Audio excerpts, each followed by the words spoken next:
다 함께 사도신경으로 우리의 신앙을 고백하시겠습니다.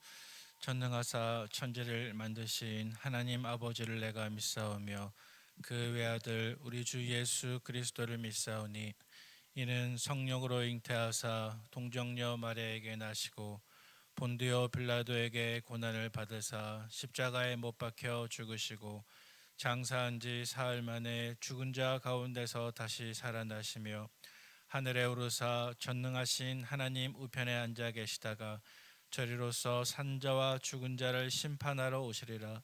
성령을 믿사오며 거룩한 공예와 성도가 서로 교통하는 것과 죄를 사하여 주시는 것과 몸이 다시 사는 것과 영원히 사는 것을 믿사옵나이다. 아멘. 다 함께 찬송가 70장을 찬송하시겠습니다.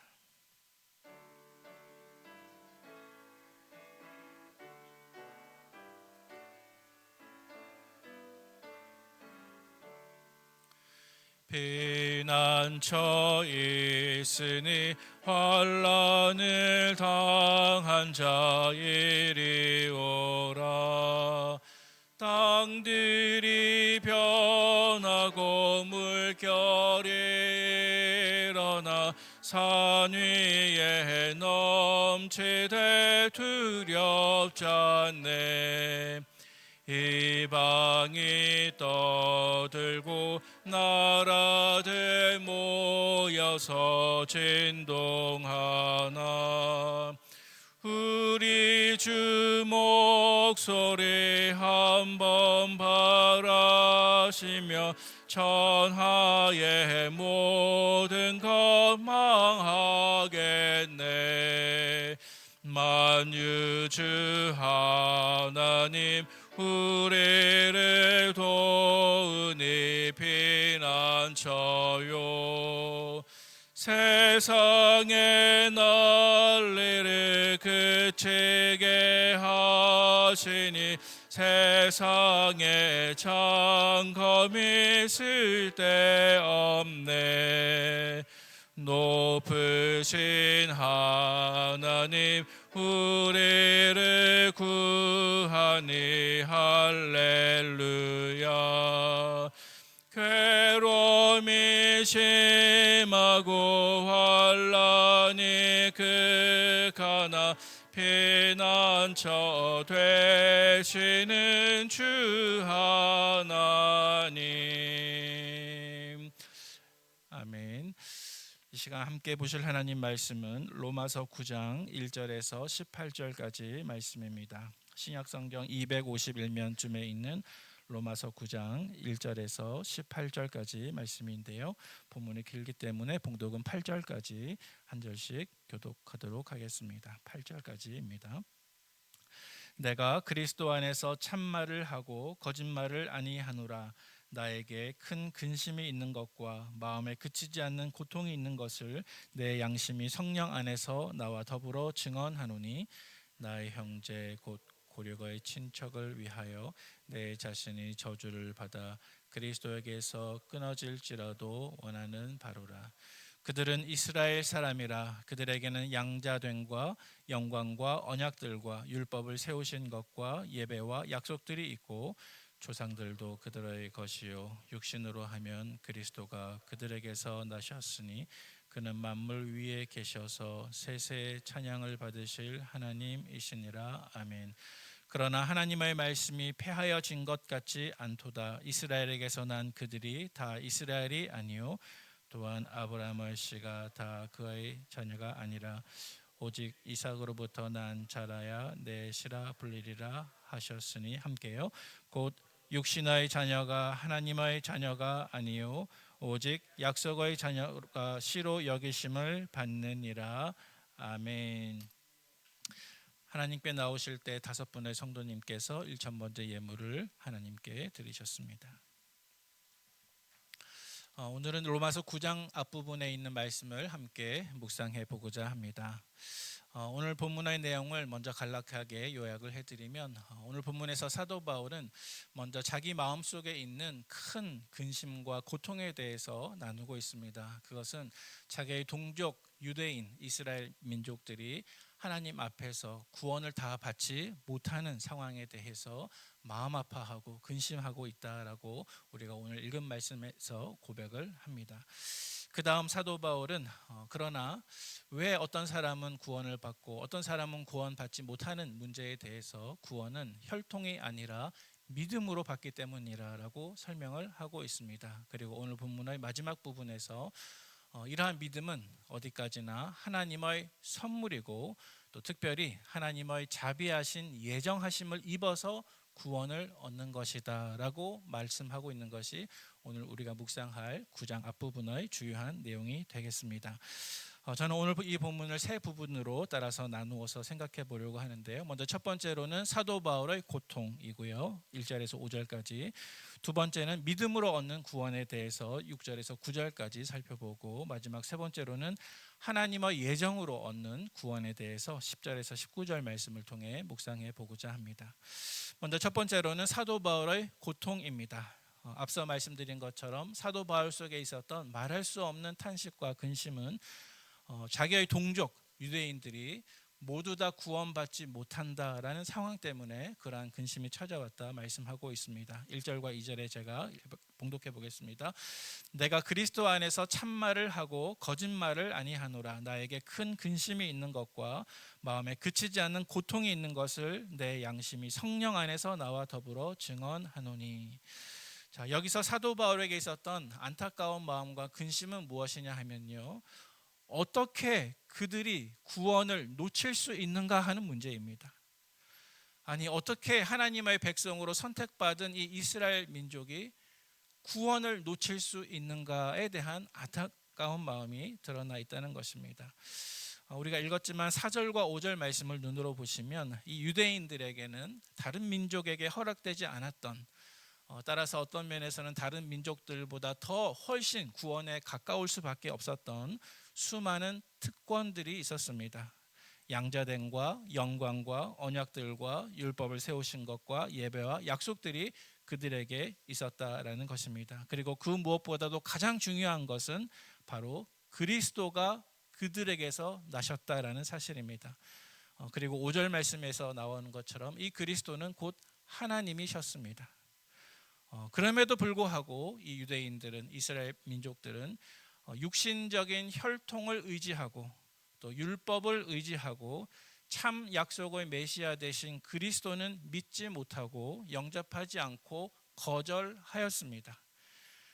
사랑하는 성도 여러분, 우리 가운데 그 누군가의 구원 문제에 대해서 성령 안에서 그치지 않는 고통이 있다고 한다면 그것은 결국 그 사람 안에 한 영혼에 대한 사랑이 얼마만큼 있는가를 우리에게 보여주시는 것이라고 생각합니다.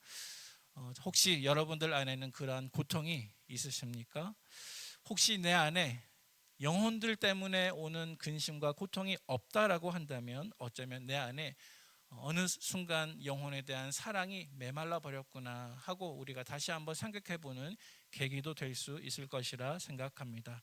따라서 사랑하는 성도 여러분, 예수 그리스도를 모르는 한 영혼에 대한 염려와 근심을 성령 안에서 품어가시는 저와 여러분 되시기를 축복합니다.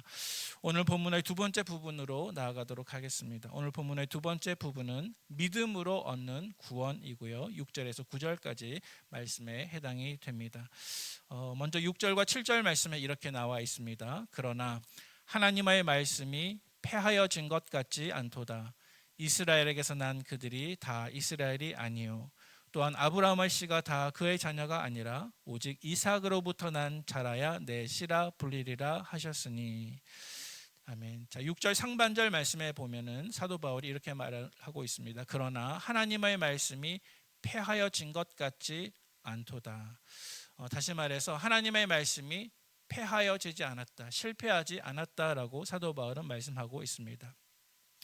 비록 구약시대에 하나님의 백성으로 부름받은 유대인과 이스라엘 백성들이 참 구원자이신 예수님에게서 멀어지고 구원에 실패했지만 그렇다고 해서 하나님의 말씀이 폐허해진 것이 아니라는 것입니다. 바꾸어 말하면 하나님의 구원의 약속이 담긴 그 말씀은 결코 실패하지 않고 결코 패하시지 않습니다. 왜냐하면 아예 처음부터, 다시 말해서 신약이 아니라 구약 시대부터 이미 하나님의 말씀은 사람이 구원 얻는 것이 혈통으로나 어떤 자격으로나 율법으로 얻는 것이 아니라 오직 믿음으로 얻는 것임을 선언하셨기 때문입니다. 그래서 오늘 본문 6절 말씀에 보니까 이스라엘에게서 난 그들이 다 이스라엘이 아니요 아브라함의 자녀가 다 그의 자녀가 아니다라고 말씀하십니다.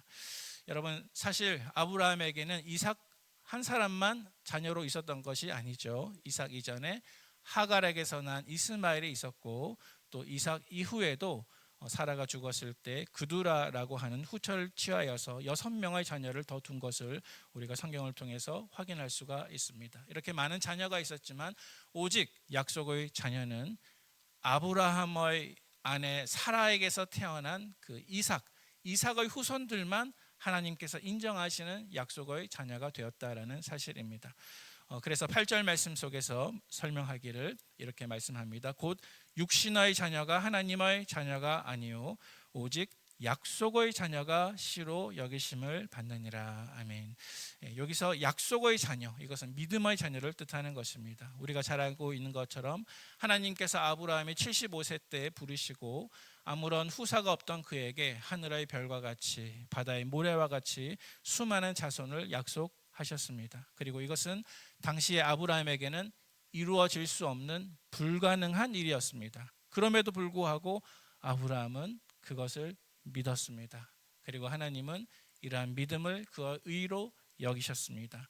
따라서 여기서 약속의 자녀인 이삭은 궁극적으로 이 이삭이 뜻하는 것은 모든 불가능을 뛰어넘어서 이 땅에 구원자로 오신 예수 그리스도를 예표하는 것입니다.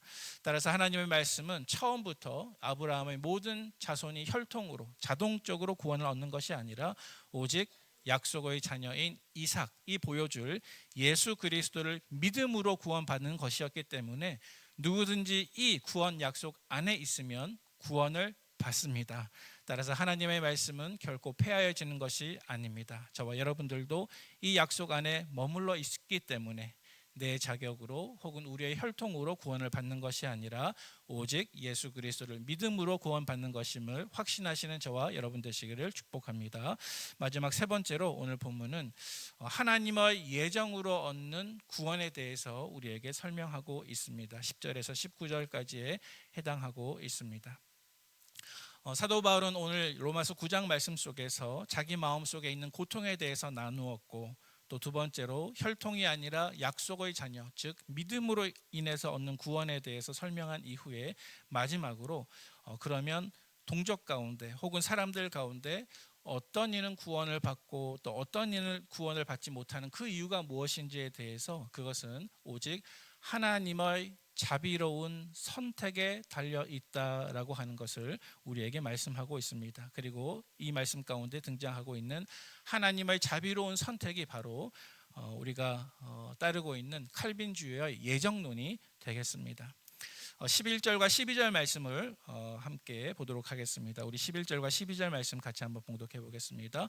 그 자식들이 아직 나지도 아니하고 무슨 선이나 악을 행하지 아니한 때에 택하심을 따라 되는 하나님의 뜻이 행위로 말미암지 않고 오직 부르시는 이로 말미암아 서게 하려 하사 리브가에게 이르시되 큰 자가 어린 자를 섬기리라 하셨나니. 아멘. 자, 우리가 잘 다루지는 않지만, 평소에 잘 얘기하지는 않지만 우리는 예정론을 믿습니다. 하나님께서 우리의 모든 사람의 구원을 태초부터 이미 작정하시고 예정하셨다는 것입니다. 그런데 어떤 면에서 사람들은 예정론을 거부하고 때로는 받아들이지 않는 경우도 있습니다. 왜냐하면 예정론이 구원이 우리에게 달려있지 않고 오직 하나님의 선택에 달려있기 때문에 그것은 불공평한 것이 아닌가, 그것은 불공정한 것이 아닌가라고 오해를 하기 때문입니다. 하지만 여러분, 사실은 그렇지 않습니다. 예정론이 하나님이 불공평한 것을 뜻하는 것이 아닙니다. 예정론이 하나님이 불공정한 분이심을 뜻하는 것이 아닙니다. 이것은 가장 예정론의 핵심이 되는 것은 저는 자비와 하나님의 긍휼이라고 생각을 합니다.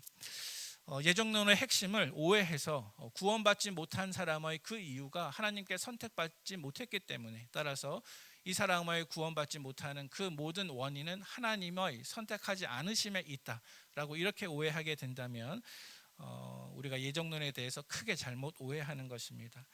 예정론의 핵심은 그러한 것이 아니라 모든 구원은 전적으로 값없이 베풀어 주시는 하나님의 자비로운 선택에 달려 있음을 강조하는 것이 예정론의 중심 내용이라고 저는 생각합니다.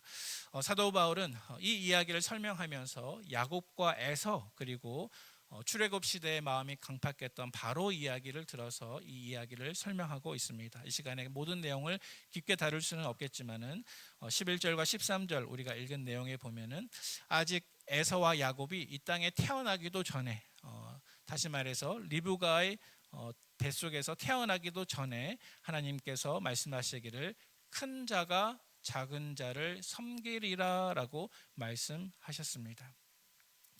다시 말해서 큰 자, 장자 에서가 아브라함과 이삭의 축복을 물려받는 것이 아니라 아무런 자격이 없는 차자 야곱이 아브라함과 이삭의 축복을 이어받는 언약의 백성 가운데 들어간다는 것입니다. 그리고 이것이 그들이 태어나기 이전에, 따라서 그들의 어떤 자격이나 행위가 발생하기 이전에 하나님이 야곱을 부르심으로 말미암아 이 일이 이루어졌다라는 사실입니다. 그리고 이 선택은 어디까지나 하나님의 자비로운 선택입니다. 여러분, 제가 계속 반복해서 자비 혹은 긍휼이라는 말을 하고 있는데요. 긍휼 혹은 자비라고 하는 것은 어떤 자격이 있어서 베풀어 주는 것이 아니라 자격이 없을 때 베풀어 주는 것이 긍휼이요 또 자비입니다. 만약 자격이 있는 대로 행한다고 하는 것은 긍휼과 자비가 아니라 그것은 정의입니다. 자격이 아무것도 없는데도 베풀어 주는 것이 긍휼이죠. 한 가지 예를 들어서 어떤 범죄자가 재판장에 와서 재판을 받는다고 한번 가정해 보십시다. 사형에 해당되는 죄를 저질렀기 때문에 재판장에서 사형 선고가 내려졌습니다. 그런데 그 죄인의 어머니가 재판장에 찾아와서 판사에게 말합니다. 판사님, 제 아들에게 자비를 베풀어 주십시오. 판사가 이야기합니다. 어머니, 당신의 아들은 사형에 해당되는 죄를 저질렀기 때문에 반드시 처벌을 받아야 합니다. 하지만 어머니가 이렇게 이야기합니다. 아니요, 판사님, 저는 지금 정의를 구하는 것이 아니라 자비를 구하는 것입니다. 제발 사형만큼은 피하게 해 주십시오. 여러분, 정의와 또 긍휼 혹은 자비가 서로 다르다는 것을 조금 이렇게 이해가 되십니까?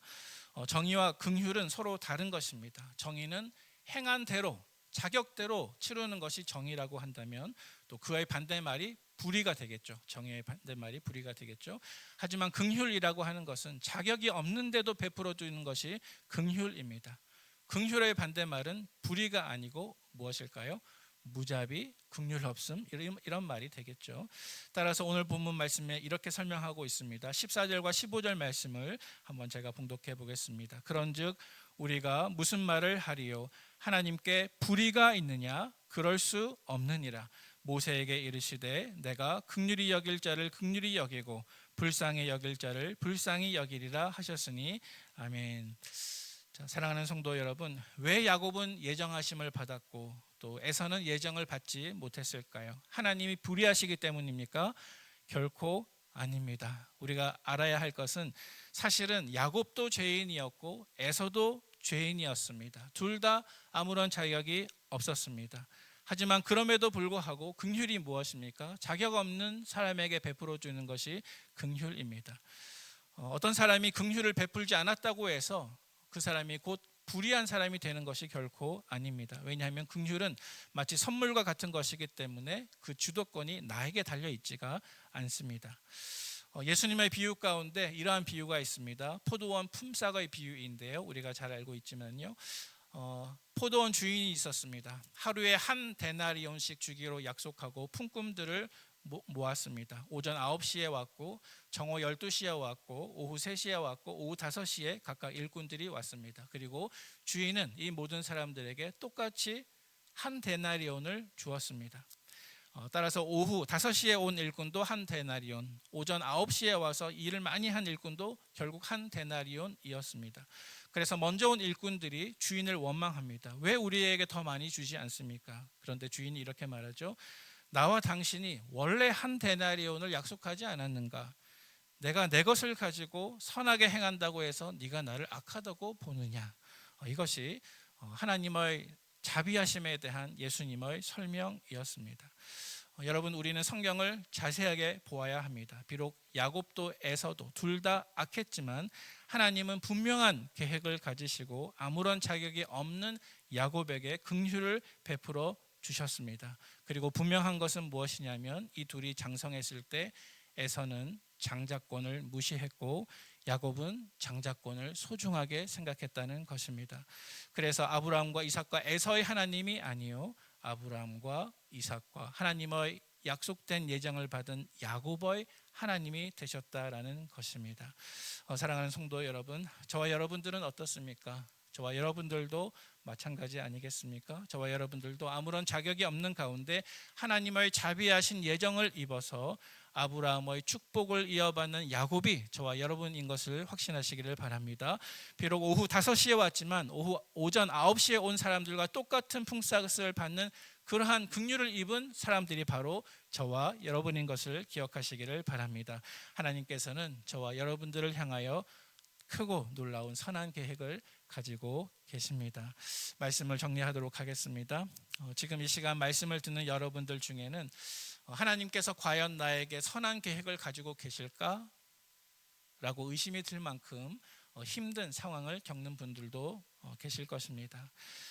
하지만 사랑하는 성도 여러분, 우리는 하나님의 긍휼하심을 알아야 하고 또 하나님의 선하신 구원 계획을 믿어야 할 것입니다. 하나님은 지금도 여러분들을 사랑하시며 여러분들을 위한 크고 놀라운 계획을 가지고 계십니다. 그것은 크고 놀라운 구원 계획입니다. 이것을 신뢰하시는 오늘 한날의 귀한 삶이 되시기를 예수님의 이름으로 축원을 드립니다. 함께 기도하겠습니다. 자비하신 하나님 아버지, 감사합니다. 이 새벽에 눈뜨고 호흡하며 주님 전에 먼저 달려나와 또 하나님 앞에 예배드리기 위해서 무릎을 꿇으며 하루를 시작할 수 있도록 인도해 주심을 감사합니다. 아무런 자격과 또 조건이 없는 우리에게 긍휼하심을 베풀어 주시고 태초부터 예정하여 주셔서 야곱과 같이 마치 5시에 온 품꾼과 같이 큰 상급을 은혜로 허락하여 주시니 참으로 감사합니다. 우리를 사랑하시고 우리 한 사람 한 사람을 위해서 크고 놀라운 구원 계획을 가진 하나님을 신뢰하는 믿음의 사람들 다 되도록 인도하여 주시옵소서.